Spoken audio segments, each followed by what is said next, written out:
The stagecoach rolled into Silverton, Colorado on a dusty afternoon in late August of 1877, and from his position on the porch of the general store, Dalton Douglas watched a woman step down from it who looked like she might collapse at any moment. Her traveling dress was covered in trail dust. Her dark hair had come loose from its pins, and the circles under her eyes spoke of too many sleepless nights on the rough journey westward.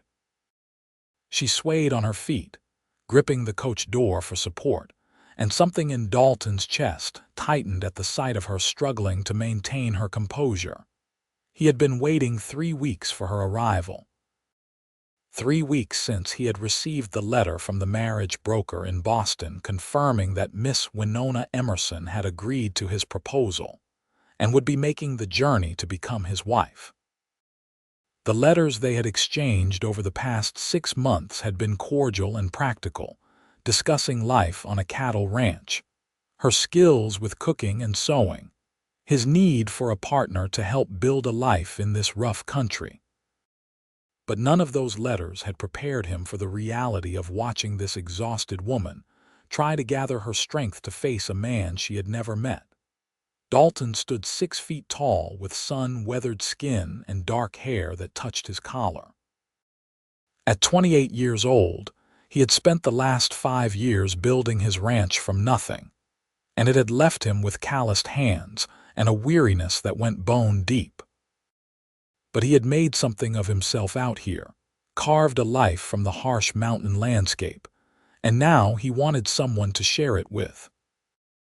The loneliness of the long winter nights had driven him to place that advertisement in the Boston newspaper, though he had wondered more than once if any woman would be brave enough or desperate enough to answer. He crossed the dusty main street with long strides, his boots kicking up small clouds with each step. The stagecoach driver was hauling down a worn trunk and 2 smaller bags, and Winona was attempting to lift one of them when Dalton reached her side. "Miss Emerson," he said, and his voice came out rougher than he intended. "I am Dalton Douglas. Please let me get those." She turned to face him, and he saw that her eyes were a striking gray-green like sage after a rain. They were beautiful eyes, but they held a bone-deep exhaustion that made him feel guilty for bringing her all this way. "Mr. Douglas," she said, and her voice trembled slightly, "I apologize for my appearance. The journey was longer than I anticipated, and the roads were quite rough through the mountains." "No apology needed," he said quickly, taking the bag from her hands. "You look like you have been through hell getting here. How long have you been traveling?" 3 weeks, she said, and he saw her throat work as she swallowed. "The train from Boston to Kansas City, then the stage from there. We had to stop for 2 days in Denver because one of the horses went lame, and then the mountain roads." She trailed off, and he saw her hands were shaking. "You need rest," he said firmly. "Real rest in a proper bed. My ranch is about 5 miles outside of town, but I think we should stay at the hotel tonight. You are in no condition to make that ride." She stiffened, and he saw a flash of something like fear cross her face. "Mr. Douglas, I do not wish to impose. If you are ready to proceed with the ceremony, I can manage whatever is required." He realized what she was thinking, and he felt his face heat. "Miss Emerson, I am not suggesting anything improper. You would have your own room at the hotel. I can see you are exhausted, and I would not ask you to make any decisions or take any steps until you have had a chance to recover from your journey. In fact," he paused, an idea forming in his mind. "In fact, I think you should take at least a week to rest and regain your strength before we even discuss the marriage arrangement." Her eyes widened. "A week? But surely you have expectations, and I should begin my duties as soon as possible." "I do not wish you to think I am shirking my responsibilities." "Your responsibility right now is to take care of yourself," he said, more gently than he usually spoke. "A week of rest will not hurt anything, and it will give us both time to adjust to the situation. Come on, let me get you settled at the hotel. He loaded her trunk and bags into the back of his wagon, then helped her up onto the seat. She moved carefully, as if every muscle in her body ached, and he made a mental note to have the doctor look her over. The journey from the east could be brutal, and he had heard stories of people arriving sick with fever or worse. The Silverton Hotel was the nicest building in town, a two-story structure with real glass windows and a dining room that served decent food. The proprietor, a middle-aged woman named Martha Kane, took one look at Winona and immediately began clucking over her like a mother hen. "Poor dear, you look absolutely done in," Martha said, guiding Winona toward the stairs. "Dalton Douglas, you make sure she gets a good hot meal sent up to her room, and I will have water brought up for a bath. A nice hot soak is what you need, dear, to work the travel aches out of your muscles." "Thank you," Winona said softly, and Dalton saw tears gathering in her eyes. The kindness seemed to have broken through whatever reserve she had been holding on to. He arranged for a room for her and paid for a week in advance, ignoring Martha's raised eyebrows. Then he had a quiet word with her in the lobby while Winona was being shown upstairs. "She is going to be my wife," he explained, keeping his voice low. "But she arrived looking like she might fall over dead any moment, and I do not think it is right to rush her into anything. I told her she could have a week to rest and recover before we discuss the marriage. I wanted you to know, so there is no misunderstanding about the propriety of the situation." Martha's expression softened. "That is decent of you, Dalton. A lot of men would not have that kind of patience. Do not worry, I will keep an eye on her and make sure she gets what she needs. You go on home to your ranch and check back in a day or two." But Dalton found himself reluctant to leave. He stayed in the hotel dining room, drinking coffee and pretending to read a week-old newspaper, until Martha came down an hour later with a smile on her face. "She is having a bath, and I will bring her up some supper in a bit," Martha reported.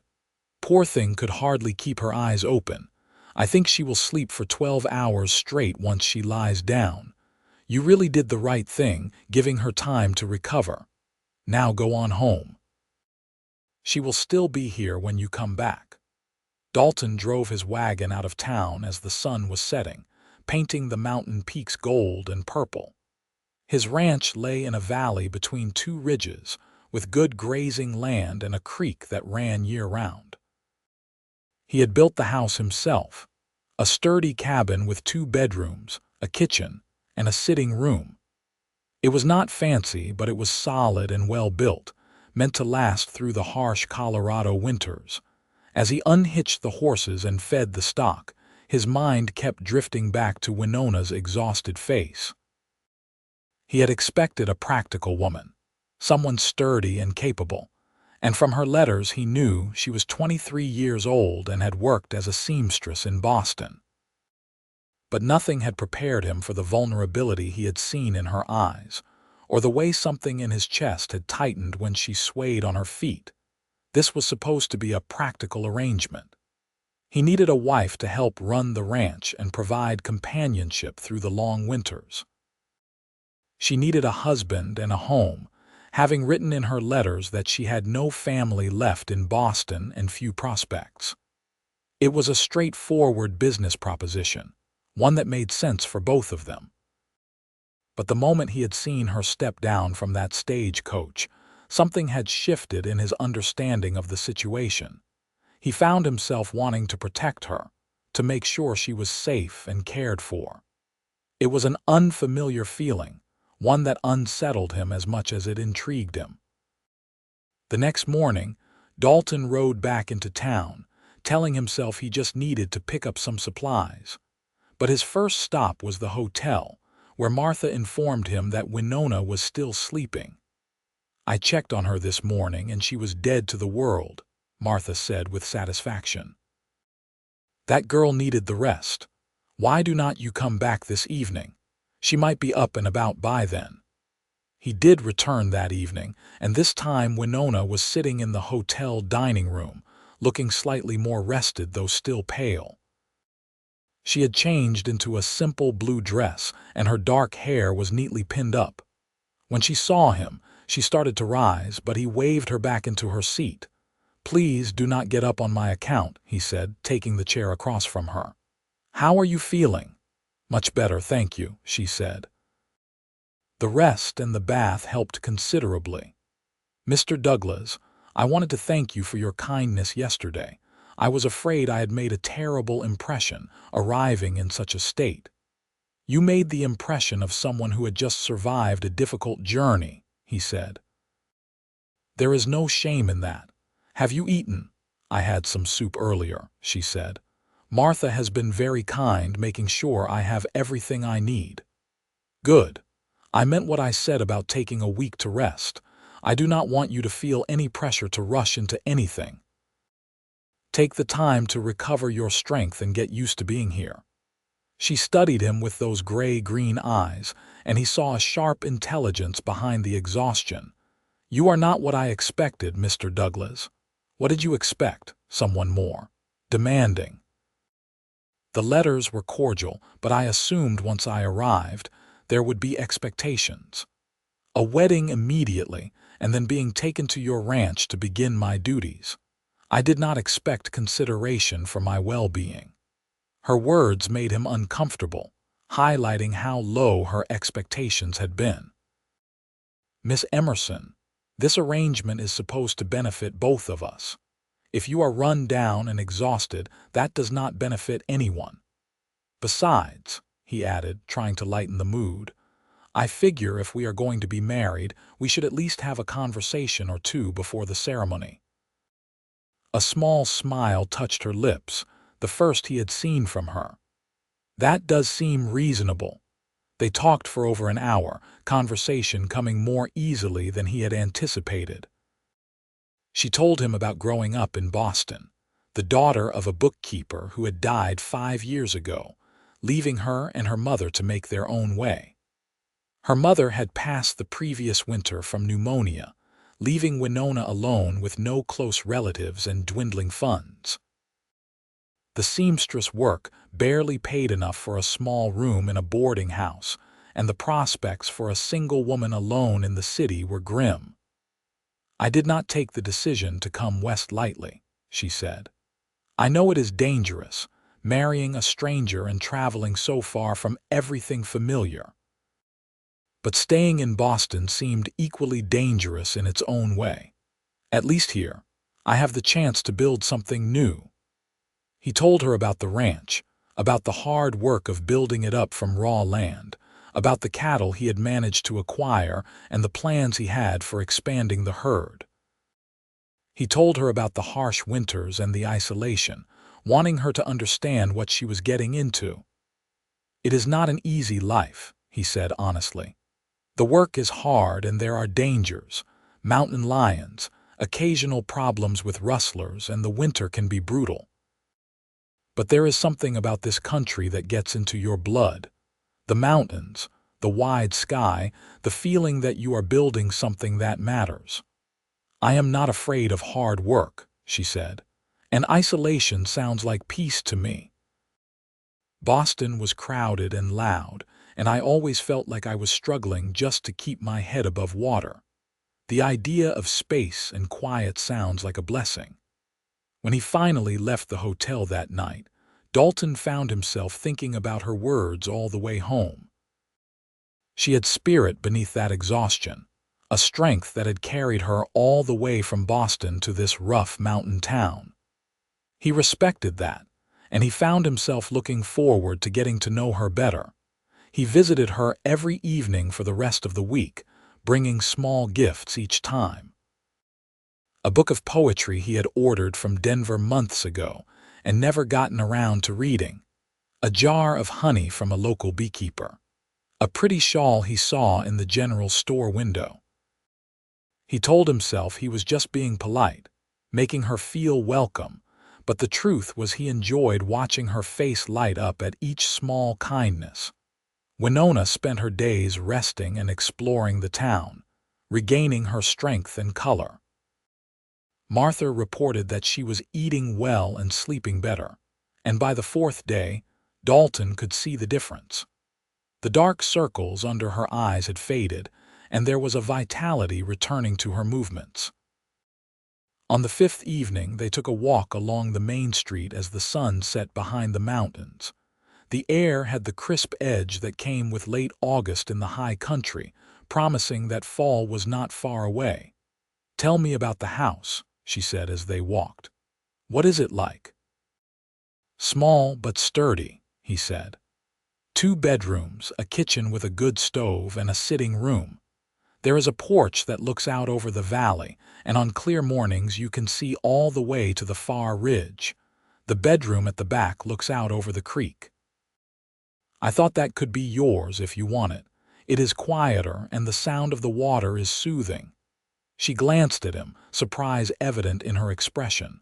"Separate bedrooms, unless you prefer otherwise," he said, feeling heat creep up his neck. "Miss Emerson, I know the usual arrangement is that we would marry and you would become my wife in every sense. But I thought, given that we are still strangers, you might appreciate having your own space, at least until we both feel comfortable with something different." She was quiet for a long moment, and he worried he had offended her. But when she spoke, her voice was thick with emotion. "That is very considerate. I will not lie and say I have not been nervous about that aspect of the arrangement. Not because I do not intend to honor our agreement, but because the thought of being intimate with someone I do not know is frightening." "Then we will take our time," he said firmly.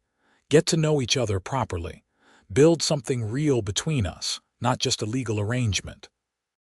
She stopped walking and turned to face him, the fading sunlight catching in her dark hair. "Why are you being so kind to me? You do not have to be. You could demand your rights as a husband and no one would think anything of it." "Because I do not want a wife who is afraid of me," he said simply. "I want a partner, someone who chooses to be with me, not someone who feels trapped. And because you deserve kindness, Miss Emerson. You took a tremendous leap of faith coming out here, and the least I can do is make sure you do not regret it." Tears welled up in her eyes, but she was smiling. "I think you might be the best man I have ever met, Dalton Douglas." The sound of his given name on her lips did something strange to his heartbeat. "Then you should probably call me Dalton from now on, and I would like to call you Winona if that is acceptable." "It is," she said softly. "Very acceptable." On the 7th day, Winona told him she was ready. They were married that afternoon in a simple ceremony at the small church on the edge of town, with Martha and the shopkeeper Samuel Turner standing as witnesses. Winona wore a simple cream-colored dress that Martha had helped her press, and Dalton wore his best shirt and jacket, freshly brushed and only slightly dusty. The preacher, an elderly man named Reverend Hayes, performed a brief ceremony that felt both momentous and surreal. Dalton slipped a simple gold band onto Winona's finger, one he had purchased from the general store that morning, and when the Reverend pronounced them man and wife, Dalton leaned in and gave her the gentlest kiss on her cheek, not wanting to presume more. But Winona turned her head at the last moment, and their lips met briefly, softly. It was barely more than a brush of contact, but it sent warmth flooding through him. Afterward, they had dinner at the hotel, and then Dalton loaded her belongings into the wagon. The ride out to the ranch was quiet, both of them lost in their own thoughts. The reality of what they had done was settling in, and Dalton found himself hoping desperately that he could make her happy, that he could prove himself worthy of the trust she had placed in him. The house looked welcoming in the late afternoon light, the logs golden and the windows reflecting the sky. He helped her down from the wagon and carried her trunk inside, showing her around the small but well-kept space. "It is lovely," she said, running her hand over the sturdy table he had built. "You have made a real home here." "I tried," he said. "The bedroom in the back is ready for you. I put fresh linens on the bed this morning, and there is a chest for your things." She looked at the closed door leading to that bedroom, then back at him.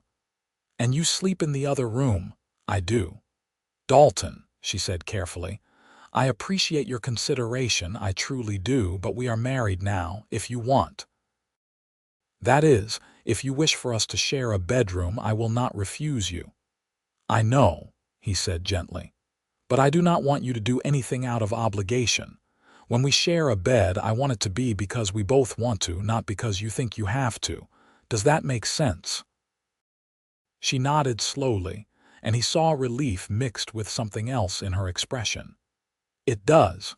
Thank you for understanding." They fell into a routine over the following weeks, learning to live together and work together. Winona proved to be as capable as her letters had suggested, taking over the cooking and keeping the house in order. But she also surprised him by insisting on learning about the ranch work. "If this is going to be my home, I should understand how it runs," she said one morning at breakfast. "Teach me about the cattle and the land. I want to be useful." So he taught her, showing her the boundaries of the property and explaining about the herd. She learned quickly, asking intelligent questions and not shying away from the hard work. She helped him mend fences, learned to recognize the different cattle by their markings, and even insisted on learning how to handle a rifle. "We are isolated out here," she said when he questioned the need. "If something happens when you are away, I should be able to protect myself and the home." He could not argue with that logic, so he taught her to shoot, and was impressed by her steady hands and good eye. She was not a natural shot, but she practiced until she was competent, and he respected her determination. As September turned to October, the aspens on the mountainsides blazed gold, and the air took on a sharper chill. Dalton found himself watching Winona when she did not realize it, noticing the way she hummed while she cooked, the way she laughed when one of the barn cats tried to steal food from her plate, the way the setting sun turned her eyes almost silver. He was falling in love with his wife, and the realization both thrilled and terrified him. One evening in mid-October, they were sitting on the porch after dinner, watching the stars come out in the vast Colorado sky. Winona was wrapped in a shawl against the cold, and Dalton had pulled his chair close to hers without really thinking about it. "I love it here," she said softly. "I never thought I would say that about anywhere, but I do. This place, this life, it feels right in a way nothing in Boston ever did." "I am glad," he said. "I worried you would find it too harsh, too isolated." "It is isolated," she agreed, "but not lonely, not with you here." He reached over and took her hand, lacing his fingers through hers. It was not the first time they had held hands, but it felt different tonight, charged with possibility. "Winona," he said, his voice low, "I need to tell you something. These past weeks, getting to know you, watching you make this place into a real home, I have found myself feeling things I did not expect when I placed that advertisement." "What things?" she asked, but he could hear that she already knew, could hear the hope in her voice. "I am falling in love with you," he said simply. "Maybe I have been since the moment I saw you step down from that stage coach, looking so brave and so exhausted. I do not know if you feel the same way, and I do not want to pressure you, but I needed you to know." She was quiet for a moment, and his heart hammered against his ribs. Then she squeezed his hand and turned to look at him, and in the starlight he could see tears on her cheeks. "I feel it too," she whispered. "I have been afraid to say it, afraid it was too soon or that I was just grateful for your kindness. But it is more than that, so much more. You have given me a life I never dreamed I could have, and more than that, you have given me yourself, your patience, your respect, your care. How could I not fall in love with you?" He pulled her close, wrapping his arms around her, and she came willingly, burying her face against his chest. They sat like that for a long time, holding each other under the stars, and Dalton felt a peace settle over him that he had never experienced before. Later that night, after they had gone inside and banked the fire, Winona paused at the door to her bedroom. Dalton was standing at his own door, about to say good night when she spoke. "I do not want to sleep alone tonight," she said softly. "If you do not mind." His throat went dry. "Are you sure?" "I am sure," she said, and there was no hesitation in her voice. "I am your wife and I love you, and I do not want to spend another night in separate rooms." He crossed to her in 3 strides and cupped her face in his hands, looking down into her eyes. "I love you," he said. "So much." Then he kissed her, really kissed her for the first time, and she melted against him with a soft sound that made his heart race. When they finally broke apart, both breathing hard, he took her hand and led her to his room, to the bed that would now be theirs together. He was gentle with her, mindful that this was new territory for them both. She was nervous but willing, and he took his time, wanting her first experience to be good, to be filled with love and care rather than just duty. When they finally came together, it felt like a promise being fulfilled, like 2 pieces finding their proper place. Afterward, she lay in his arms, her head on his chest, and he stroked her hair gently. The window was open slightly, letting in the cool night air and the distant sound of the creek. "Are you all right?" he asked softly. "More than all right," she murmured. "I feel like I am finally home, truly home." He held her close as she drifted off to sleep, and he lay awake for a long time, marveling at how much his life had changed in just 2 months. He had expected a practical arrangement, a partnership built on mutual need. Instead, he had found love, real and deep and transformative. The winter came early that year, with the first snow falling in late October and settling in to stay. Dalton was grateful for the preparation he had done, the extra hay he had put up, and the firewood he had stacked high against the side of the house. The cattle had to be moved to the lower pastures, where they would be more protected from the worst of the weather, and Winona helped him with the work, bundled in layers of wool and determination.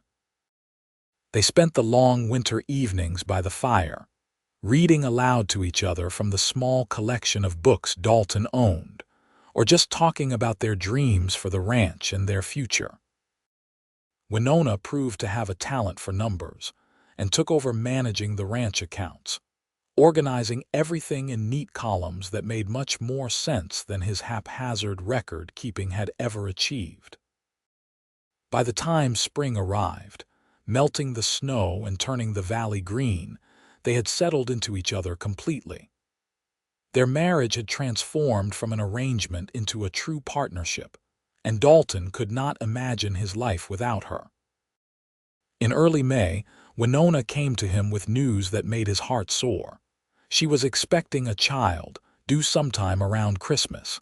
He swept her up in his arms, spinning her around until she laughed and begged him to put her down. "We are going to be parents," he said wonderingly. "A family." "We are already a family," she corrected gently. "But yes, we will be expanding it soon." He became even more protective of her as her pregnancy progressed, not wanting her to overwork herself. But Winona insisted on maintaining most of her usual activities, saying that women had been having babies since the beginning of time and she was not made of glass. "I will be careful," she promised, "but I will not spend the next 7 months sitting idle. I would go mad with boredom." They compromised, with Dalton taking on more of the heavy work while Winona focused on the house and the lighter ranch tasks.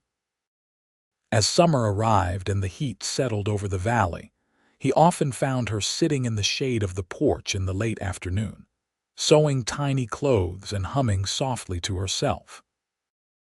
In July, they got their first test as a married couple when a band of rustlers moved through the area, hitting several ranches and making off with cattle. Dalton joined with the other ranchers in the area to track them down, leaving Winona alone at the ranch for 3 days. He hated leaving her, especially with her being pregnant, but she had the rifle and knew how to use it, and the ranch was isolated enough that the rustlers were unlikely to find it. Still, he worried the entire time he was gone, and when he finally rode back into the yard and saw her standing on the porch, safe and sound, he felt weak with relief. "I was fine," she assured him as he held her tight. "Nothing happened, but I missed you terribly." "I missed you too," he said. "I hated being away, not knowing if you were safe." The rustlers had been caught and turned over to the law, and the stolen cattle returned. It was a relief to know the threat was gone, at least for now. As autumn arrived again, painting the mountains in shades of gold and crimson, Winona grew large with child. Dalton watched in fascination as his child grew inside her, feeling the strong kicks when he placed his hand on her belly. "This one is going to be a fighter," he said one evening, feeling a particularly strong kick. "Just like his father," Winona said with a smile. "Or her mother," Dalton countered. As December approached, Dalton became more and more anxious. Martha had agreed to come out to the ranch when Winona's time came, having helped birth many babies over the years. But the thought of something going wrong, of losing Winona or the baby, haunted his dreams. "Stop worrying," Winona told him gently. "Women have babies every day. I am strong and the baby is healthy. Everything will be fine." Her calm confidence helped settle his nerves, though he could not completely shake the worry. When her labor finally began on a cold December morning, 2 weeks before Christmas, Dalton sent for Martha immediately and then paced the house like a caged animal while Winona breathed through the contractions. Martha arrived within 2 hours, took one look at Winona and shooed Dalton out of the bedroom. "Go make yourself useful," she ordered. "Boil water, make sure we have plenty of clean cloths, and for heaven's sake, stop hovering. She does not need you making her more nervous." Dalton did as he was told, though it felt wrong to be separated from Winona during this time. He could hear her occasional cries of pain through the door, and each one felt like a knife to his heart. But he trusted Martha, and he trusted Winona's strength. It was late afternoon when he finally heard a new sound, the thin wail of a baby crying. His heart leaped into his throat and he stood frozen, waiting for Martha to emerge. When she finally opened the door, she was smiling. "You have a son," she announced. "A big, healthy boy with a good set of lungs," and Winona came through it beautifully. "She is tired, but she is fine. Come meet your son." Dalton entered the bedroom on shaking legs. Winona was propped up against the pillows, looking exhausted but radiant, and in her arms was a tiny bundle wrapped in a soft blanket. He approached slowly, almost afraid to breathe, and looked down at his child for the first time. The baby had dark hair like his mother and was making small, fussy sounds, his tiny fists waving in the air. Dalton felt his eyes fill with tears as the reality of it hit him. This was his son, his and Winona's child, a new life they had created together. "You want to hold him?" Winona asked softly. Dalton nodded, not trusting his voice, and carefully took the baby from her arms. The weight of his son in his arms felt both terrifyingly fragile and absolutely right. The baby settled almost immediately, his eyes opening briefly to show dark blue before closing again in contentment. "He is perfect," Dalton managed to say. "You are both perfect. We need to name him," Winona said with a tired smile. They had discussed names over the past months, but had not settled on anything definite.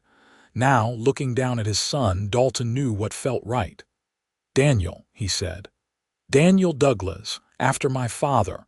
"Daniel," Winona repeated, testing the name. "I like it." Daniel James Douglas, for your father and mine. Perfect, Dalton agreed. Martha stayed for 3 days, helping Winona learn to nurse the baby and recover from the birth. Dalton found himself completely besotted with his son, marveling at every tiny movement and sound. He would sit by Winona's bedside for hours, just watching them both, feeling a contentment so deep it almost frightened him with its intensity. Christmas that year was quiet but perfect. They stayed close to home, Dalton taking care of the ranch work while Winona recovered and cared for Daniel. On Christmas morning, they exchanged small gifts by the fire. Dalton gave Winona a beautiful shawl he had ordered from Denver, soft wool in a deep blue that matched her eyes. She gave him a new leather vest she had sewn herself before the baby came, with his initials carefully stitched inside. But the real gift was the three of them together, warm and safe in their home, with the snow falling softly outside the windows.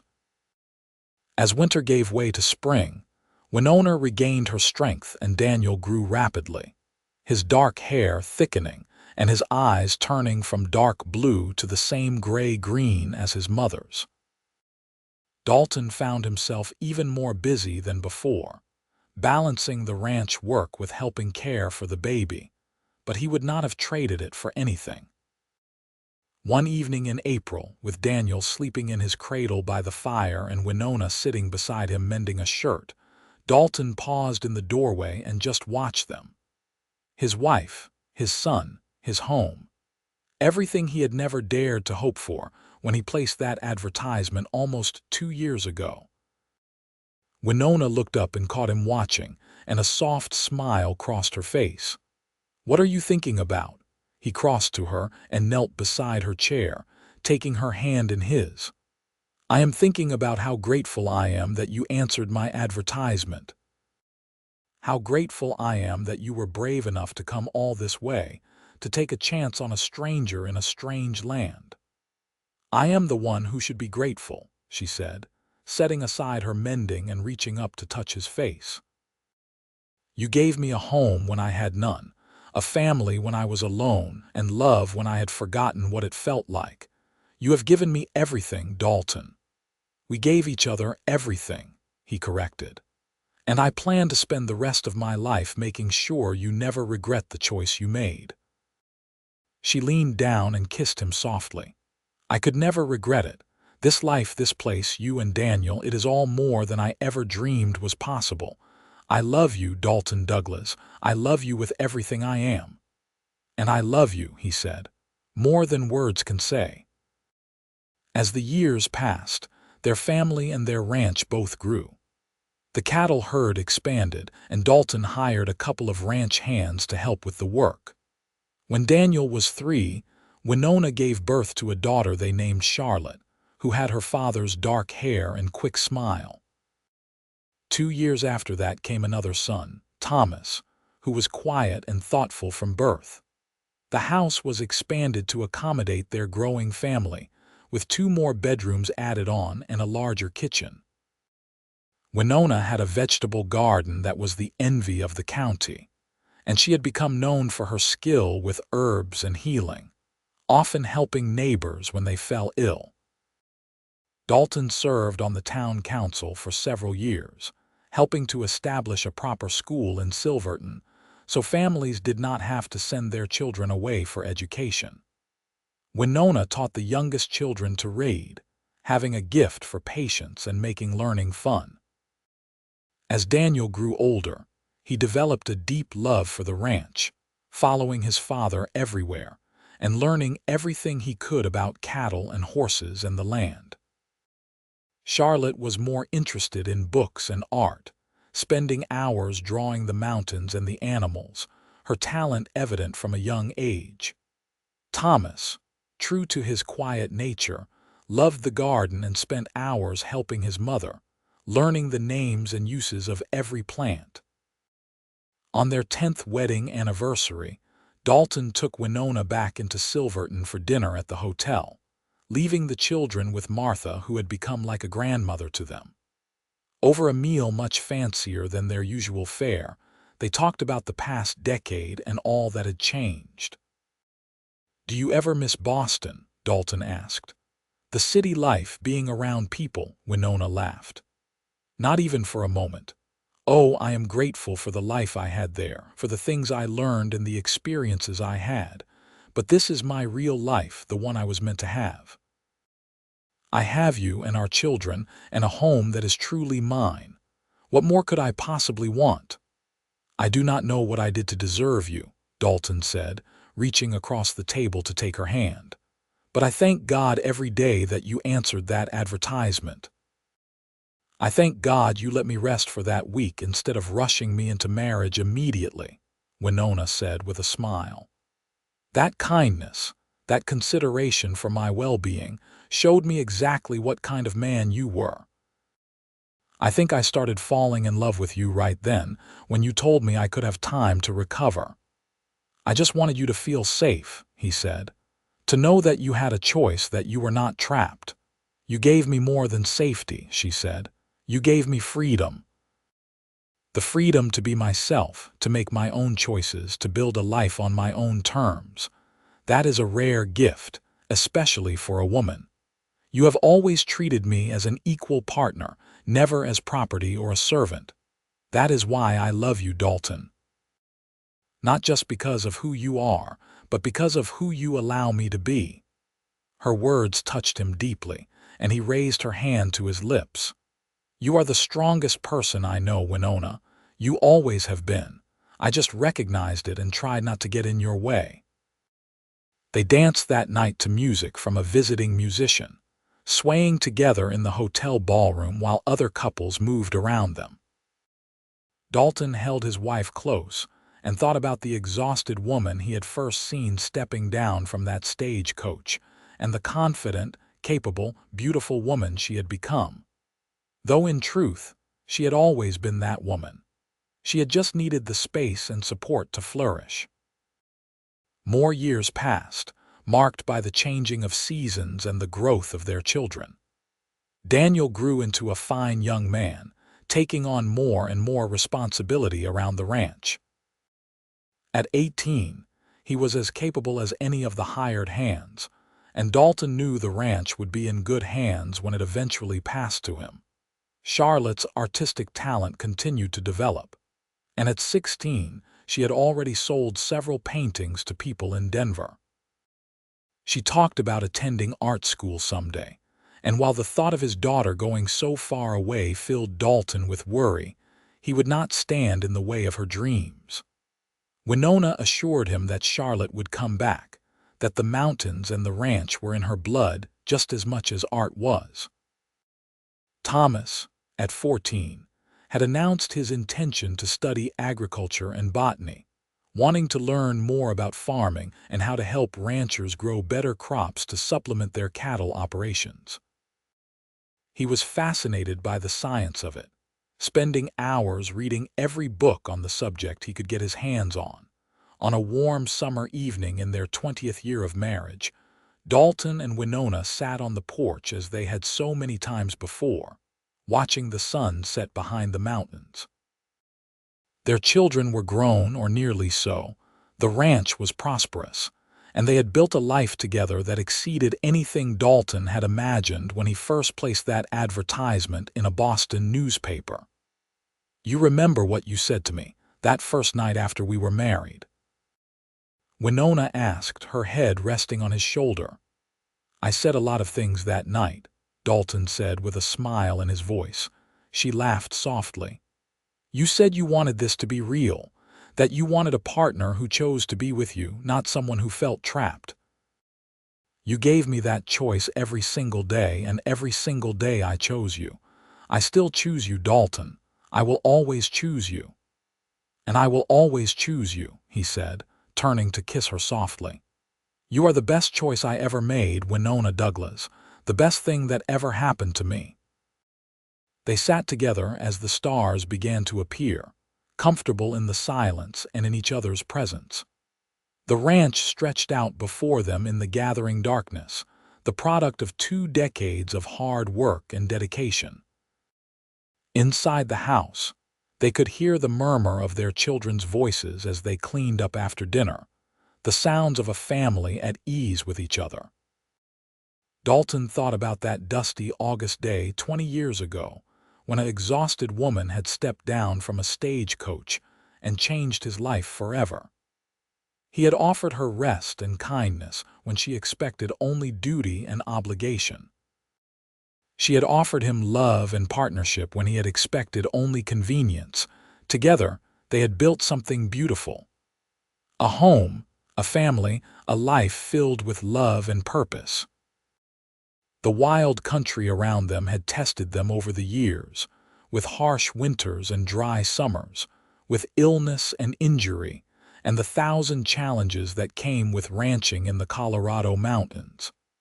But they had faced it all together, and they had not just survived but thrived.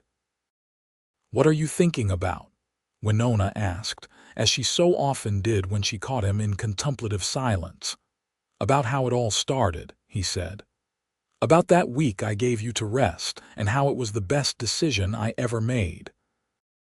If I had rushed you, demanded my rights as your husband immediately, we would never have built what we have. Taking that time, letting things develop naturally, it set the foundation for everything that came after. You respected me when you had no reason to," Winona said. "When society would have supported you in treating me however you wished. That respect grew into trust, and trust grew into love. Real love, the kind that lasts a lifetime. The kind that lasts beyond a lifetime," Dalton corrected. "Because this love, this bond we have built, it is going to outlive us both. It is in our children, in the land we have cared for, in the home we have built. We have created something that will endure." Winona smiled and squeezed his hand. "Then we have done well, you and I. We have taken two lonely people from very different worlds and woven a life together that is stronger than either of us could have built alone. I think that is the definition of a good marriage."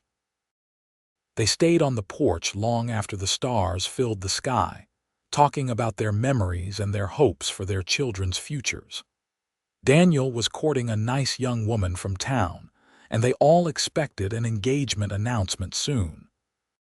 Charlotte had been accepted to an art program in Denver and would be leaving in the fall, though she had promised to return for holidays and summers. Thomas still had a few more years at home, and Dalton found himself grateful for that. The house would seem empty when the children were all gone. But it would not be lonely, he knew, not with Winona beside him. They had started as strangers brought together by necessity, but they had become partners, lovers, best friends. They had built a life worth living and a love worth celebrating.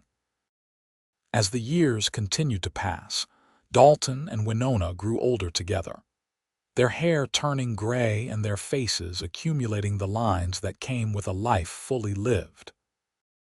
Daniel married his sweetheart Sarah and brought her home to the ranch, eventually taking over the day-to-day operations while Dalton stepped into more of an advisory role. Charlotte did go to Denver for art school and built a successful career, but she returned to Colorado, settling in Denver but visiting the ranch often. Thomas studied agriculture and eventually became a consultant to ranchers throughout the territory, helping them improve their operations while maintaining respect for the land. One by one, grandchildren arrived. Daniel and Sarah had 4 children who grew up running wild on the ranch just as their father had. Charlotte married another artist and had twins, a boy and a girl who showed early signs of inheriting their mother's creative talent. Thomas married a botanist he met during his studies, and they had 3 children who were as curious and thoughtful as their parents. The ranch house was expanded again to accommodate family gatherings, with a large dining room where everyone could sit together for holiday meals. The sound of children's laughter filled the rooms and echoed across the valley, and Dalton often found himself standing in the doorway, overwhelmed with gratitude for all that he had been given, On their 40th wedding anniversary, the entire family gathered for a celebration. The house was packed with children and grandchildren, with Daniel's oldest son now 16, and already showing the same love for ranching that his father and grandfather shared. Dalton and Winona stood together in the center of the crowded living room while their children toasted them, praising their love and their example. "To our parents," Daniel said, raising his glass, "who showed us what real partnership looks like, who built not just a ranch but a legacy, who taught us through their example that love is not just a feeling but a choice made every single day. To 40 years of choosing each other." "To 40 years," everyone echoed, and Dalton felt his eyes sting with tears. Later, when the party had wound down and most of the family had departed to their own homes or to the guest rooms upstairs, Dalton and Winona walked out to the porch together. It was a warm August night, much like that night 40 years ago when they had first confessed their love to each other. "40 years," Winona said wonderingly. "It seems like both forever and no time at all." "I know what you mean," Dalton said. "Sometimes I still see that exhausted young woman stepping off the stagecoach, and I cannot believe how far we have come." "We have been blessed," Winona said simply. "With each other, with our children, with this life we built together. I would not change a single moment of it." "Not even the hard times?" Dalton asked. "The winters when we were not sure we would make it, the year we almost lost the ranch to the drought, all the struggles and challenges." "Not even those," Winona said firmly. "Because we faced them together and they made us stronger. They taught us what we were capable of, what our love could endure. Without the hard times, the good times would not be as sweet." Dalton pulled her close, and they stood together looking out over the moonlit valley. The ranch that had once been just his dream had become their shared reality, a place where multiple generations now lived and thrived. The cattle in the pastures, the garden Winona still tended with Thomas's help, the house full of love and laughter, all of it was the fruit of that initial choice to give an exhausted woman time to rest, instead of demanding immediate compliance. "I love you," he said, as he had said thousands of times over the past 40 years. "I love you more today than I did yesterday, and I will love you more tomorrow than I do today." "And I love you," she replied, with the same warmth and certainty she always brought to those words. "You are my home, Dalton Douglas. You always have been, from that very first week when you showed me kindness I did not expect. You gave me a place to rest, and I never left." "I never wanted you to leave," he said. "I wanted you to stay, to build a life with me, to be my partner in all things. And you have been, every single day." They stayed outside until the moon was high overhead, talking about their memories and their gratitude for all they had shared. When they finally went inside to bed, they moved slowly, their bodies not as quick as they once were, but their connection as strong as ever. As Dalton lay in bed with Winona in his arms, he thought about the journey that had brought them to this moment. From strangers brought together by a newspaper advertisement to partners who had built an empire of love and family. From a practical arrangement to a love story that would be told by their descendants for generations to come. He had been right to let her rest that first week. That patience, that respect for her needs, had set the tone for everything that followed. It had shown her that she was valued, that her well-being mattered, that she was entering into a partnership rather than an obligation. And from that foundation, they had built something extraordinary. The years continued to roll by, marked by more grandchildren and eventually great-grandchildren. Dalton and Winona aged gracefully, their bodies slowing but their minds staying sharp. They spent their days surrounded by family, taking walks around the property on good days, sitting on the porch on bad ones, always together. When Dalton turned 75, the family threw another big celebration, and he looked around at the sea of faces, all descended from him and Winona, all carrying on the legacy they had built. Daniel ran the ranch with the help of his oldest son. Charlotte's art hung in galleries across the country. Thomas's agricultural innovations had helped dozens of ranchers improve their operations. Their grandchildren were doctors and teachers, ranchers and artists, each one finding their own path while staying connected to their roots. "Look what we made," he whispered to Winona as they watched their great-grandchildren playing in the yard. "Look what we made together," she corrected with a smile. "None of this would exist if we had not found each other. If you had not been the man you are, if I had not been brave enough to take a chance on the unknown. We made a good team, you and I. The best team," he agreed. On a crisp autumn morning a few years later, Dalton woke to find Winona sleeping peacefully beside him, as she had for over 50 years of marriage.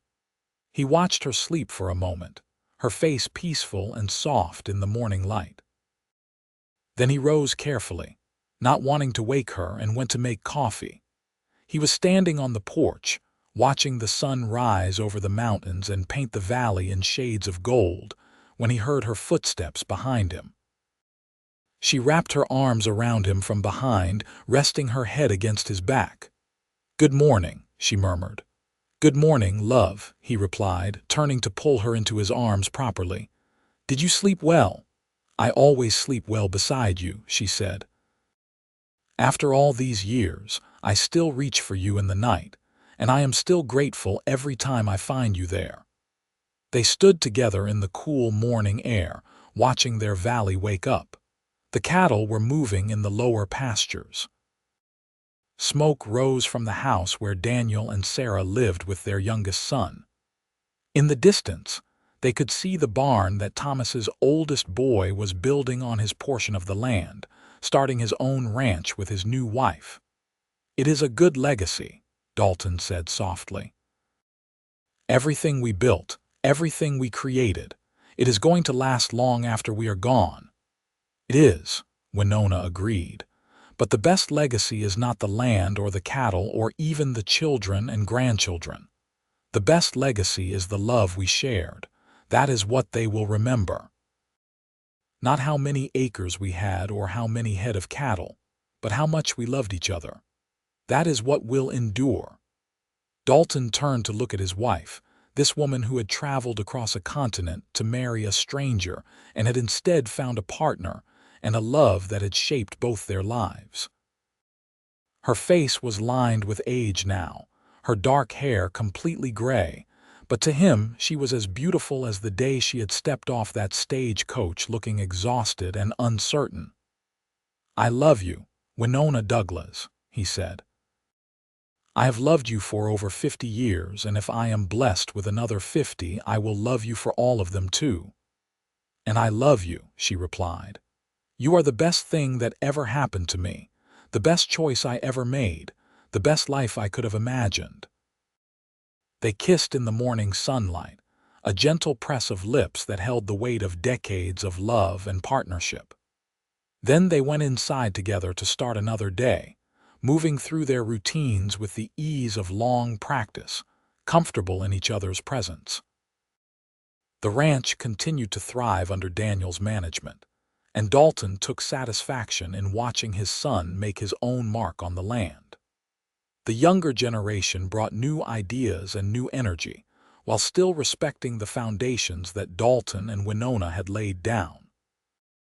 On quiet evenings, Dalton and Winona would still sit on the porch, watching the sunset and talking about their lives. They remembered the early days, when it was just the two of them learning to navigate their arranged marriage. They remembered the births of their children, the challenges they had overcome, the joy they had shared. Every memory was precious, every moment treasured. "Do you have any regrets?" Winona asked him one evening as they sat watching the stars. Dalton thought about it for a long moment. "Only that I cannot live it all over again," he said finally. "I would not change anything, but I wish I could experience it all a second time. Meeting you, falling in love, raising our children, building this life. It has been so good and it has gone by so fast." "We have been lucky," Winona said. "Not everyone gets a love like ours. Not everyone finds their person, their partner, their home. We found all of that in each other." "Because you were brave enough to answer that advertisement," Dalton said. "Because you took a chance on an unknown future." "Because you were kind enough to let me rest," Winona countered. "Because you showed me respect and consideration when you could have demanded obedience. That kindness, Dalton, that is what made all the difference. That is what allowed love to grow." As they approached their 60th wedding anniversary, their children began planning another big celebration. But Dalton and Winona asked for something simple instead, just a family dinner with everyone gathered around the big table. They did not need fanfare or speeches. They had each other, and they had the family they had built together, and that was more than enough.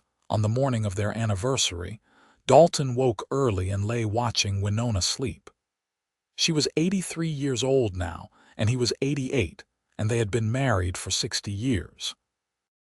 60 years of waking up together, of facing each day as partners, of building a life that mattered. He thought about the young man he had been, placing that advertisement in a Boston newspaper, hoping someone would answer. He thought about the exhausted young woman who had stepped off the stagecoach, brave and uncertain and trusting. He thought about how easily it all could have gone wrong if he had been a different kind of man or if she had been less resilient. But it had gone right. It had gone more than right. It had been perfect in its imperfect, human, beautiful way. Winona stirred beside him, her eyes opening slowly. When she saw him watching her, she smiled the same smile that had captured his heart 6 decades ago. "Good morning," she said softly.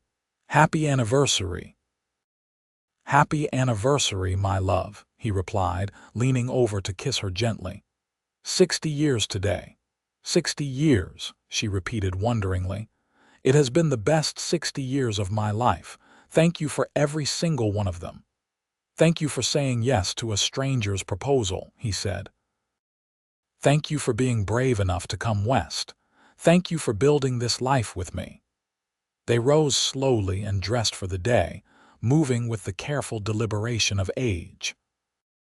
But when they walked out to the porch together, hand in hand, they stood straight and proud, looking out over the land they had tamed together and the family they had raised. The anniversary dinner that evening was exactly what they had wanted, surrounded by children and grandchildren and great-grandchildren, the table overflowing with food and laughter. Stories were told and memories shared, and Dalton felt a contentment so deep, it was almost painful in its intensity. This was what mattered. Not wealth or fame or power, but love and family and connection.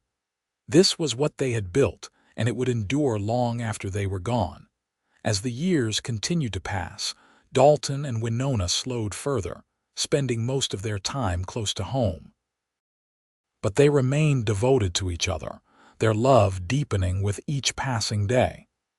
They celebrated their 65th anniversary, then their 70th, each year a gift they did not take for granted. On a quiet spring morning, when Dalton was 93 and Winona was 88, they sat together on the porch as they had done thousands of times before. The valley was green with new growth, and the sound of children playing drifted from the main house where Daniel's family lived. "It is a good life we have lived," Winona said softly, her hand clasped in his. "The best life," Dalton agreed. "I could not have asked for anything better." "Do you remember that first week?" she asked. "When you let me rest instead of rushing me into marriage?" "I remember," he said with a smile. "Best decision I ever made." "It showed me who you were," she said. "It showed me that you would always consider my needs, always treat me with respect and care. That is why I fell in love with you, Dalton. Not just because you were handsome or because you offered me security, but because you were kind when you did not have to be. You deserved kindness, he said simply.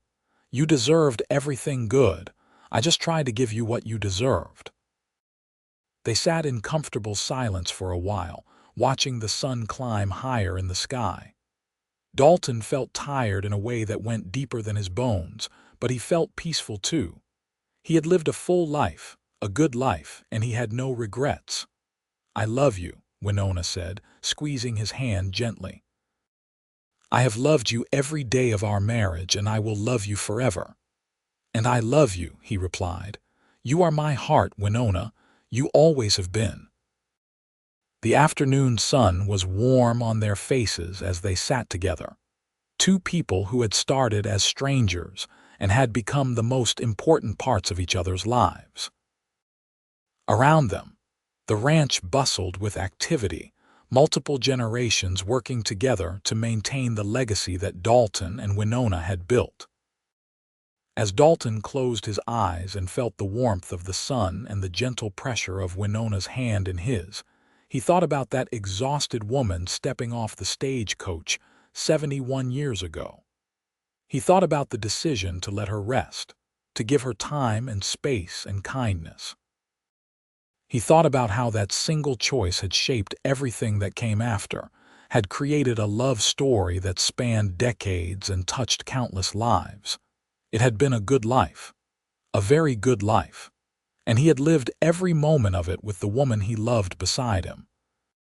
The ranch that Dalton and Winona built together continued to thrive under the care of their descendants, a testament to the solid foundation they had laid. Their love story became a cherished family legend, told and retold to each new generation. The story of how a mail-order bride arrived exhausted from travel, and how the rancher let her rest for a week, showing kindness that blossomed into a love that lasted a lifetime and beyond.